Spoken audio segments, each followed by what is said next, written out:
Le Flash Info avec le centre de stockage de la Manche. Une issue tragique sur la plage de Barneville-Carteret. 2 enfants de 9 ans ont été victimes d'une noyade. C'était vendredi dernier. C'est un témoin de l'accident qui est allé à leur secours et les a sortis de l'eau.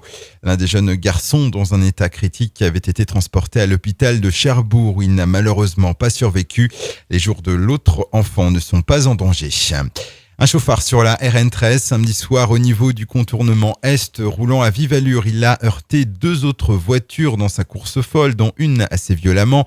Une des victimes a dû être hospitalisée. Le contrôle d'alcoolémie s'est avéré positif. Il a aussi été emmené à l'hôpital pour un prélèvement sanguin. Pour la deuxième fois en une semaine, la devanture de la permanence du Front National à Cherbourg a été victime de dégradation. Les faits se sont déroulés dans la nuit de samedi à dimanche dernier. Des inscriptions ont été faites au silicone et de la peinture a été répandue sur la poignée de la porte. Un mot de sport et du vélo. Voilà, c'est fini. Après 4 jours intenses de compétition, le championnat de France de l'avenir qui se déroulait sur le canton d'Épieux s'est terminé ce dimanche par l'épreuve Rennes, la course sur route des catégories Espoir.